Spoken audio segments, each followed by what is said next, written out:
Ang video po natin ngayon ay kung paano mag-book ng flight sa Philippine Airlines or PAL. Kung bago ka lang sa aking channel, please subscribe at pindutin ang bell icon para ma-notify ka sa mga bago kong video. Continue tayo. Kailangan naka-download ang Philippine Airlines na app. I-click natin at dito na tayo mapupunta. Click natin ang book flight. So mapapansin nyo sa taas may nakalagay na round trip, one way at multi-city. Piliin nyo na lang dyan kung ano ba ang i-book nyong ticket. Dito sa taas, ilalagay natin kung saan tayo galing na airport. At dito naman sa baba kung saan tayo bababa na airport. So hanapin na lang natin dyan. Scroll down lang. Okay na, dito naman tayo sa travel date. So i-click lang natin at pili tayo kung kailan natin gustong mag-travel. So ako is on July 1. Pag okay na, dito naman tayo sa passengers. So maglagay na lang kayo dyan kung ilan kayo, kung may adult, child, person with disability, infant at senior citizens. Pag nakapili na kayo, pindutin ang done. Dito naman tayo sa class. So sa akin economy lang. Meron ding business, comfort class, at yung economy. So pili na lang kayo ng gusto nyo dyan. Pindutin ang search. So, andito na tayo sa choose your flight.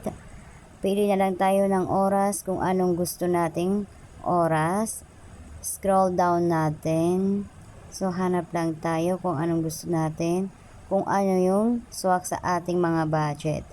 So sa atin, dito lang sa may red tag. Yan yung pinakamura. Kung gusto nyong i-check ang ibang class ng PAL, pindutin nyo lang yung arrow. Tsaka makikita nyo na yan. Ayun. Sample, itong economy saver, economy value. So, pili na lang kayo kung gusto niyo yung ganyan. Tapos, scroll down, then continue. Wait lang natin. Dito na tayo sa traveler details. So, may paalala dito. Kailangan tugma yung itatype natin na information at yung ID na ipapakita natin upon check-in natin. Saka bawal din maglagay ng special character. So, ibig sabihin, literal lang. Scroll down natin para makapaglagay na tayo ng ating personal information. Ang unang ipifill up natin dyan, title. Pindutin lang sa may gilid at pumili lang kung paano ba kayo i-address. Sunod naman, ilalagay natin ang first name natin or given name, tapos space, then middle name. Sa last name naman, pagkatapos ng last name, sa date of birth, mauuna yung day, month, tapos year. Scroll down natin, dito na tayo sa frequently flyer detail. So kung meron kayo dyan, ilagay nyo lang yung details. So sa akin wala, kaya scroll down pa. So dito naman tayo mapupunta sa contact information. Kailangan natin maglagay ng email at saka phone number. Pag okay na, pindutin ang validate information, then scroll down. Kailangan din pala maglagay ng emergency contact. So nakalimutan ko siya kanina. Then pag okay na, pindutin ang continue. Dito na tayo mapupunta. Actually, dalawa yung binook ko. Baka magtaka kayo kasi dalawang pangalan ang nakikita nyo dyan. Hindi ko lang sinama sa record ko yung isa.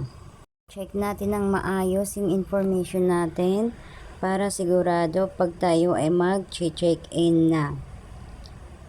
Scroll down. Yung contact number tsaka emails. Okay. Tapos pag okay naman na, pindutin ang continue. Pag ganyan na may lumabas, pindutin lang ang add more time. Dito naman tayo mapupunta. Don't forget to book your seat. So, list of travelers. So, dalawa. So, dito naman hahanap tayo ng available na upuan.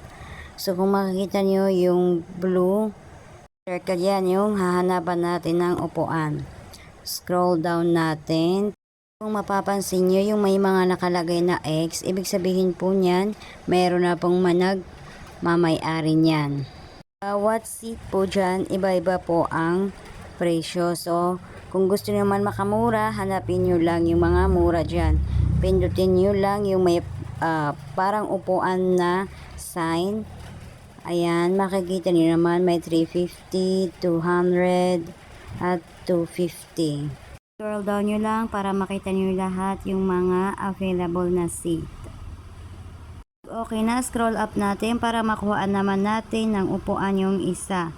Mapapansin nyo, no seat selected. So, yan yung kukuhaan natin. Then, scroll down natin at pili na lang tayo kung saan may available. Okay na, nakuha na lahat. Pindutin ang continue. Ito naman tayo mapupunta sa travel boost. Ang nakalagay dyan, prepaid baggage tsaka sports equipment. Kung lagpas ng 7 kilo yung baggage nyo, pwede kayong mag-add dyan. Kung wala naman, click lang ang continue. Dito naman na tayo sa pay your booking. So dito may nakalagay na PAL Travel Insurance by Allied Bankers Insurance Corporation. So, nasa sa inyo na yan kung gusto nyo kumuha ng insurance or hindi. So, kung gusto nyo, pindutin lang yung circle dyan. Yes, please add travel insurance. Amount of 1,294. Kung ayaw nyo naman, pindutin lang ang I don't want to add travel insurance for all passengers. Scroll down, makikita nyo another currency in mind.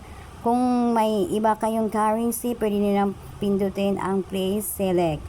Kung may promotion code kayo at travel card credit sa PAL, pwede nyo nang ilagay dyan. Hindi naman available sa inyo yan, scroll down nyo lang, then diretso na kaya sa payments. Maraming choices dyan. So sa akin, ang napili ko is GCash. Scroll down nyo pa para makita nyo yung mga information dyan sa baba. Ito yung mga paalala, dangerous goods. Kung automatic check-in ka, pinutin lang yung box. Tapos pinutin din ang box sa terms and conditions. Tapos madediretso ka na dito. Sa payments, ilagay lang yung numbers. Tapos yung OTP na isi-send nila. Then pagkatapos i-click ang next. Pin, then next ulit. Pag na-open na ang GCash natin, dito na tayo mapupunta. Makikita nyo sa taas, pay your booking, Philippine Airlines, yung amount. Magbabayad na kayo, i-click ang pay. Tapos, proceed. Then, ayan na.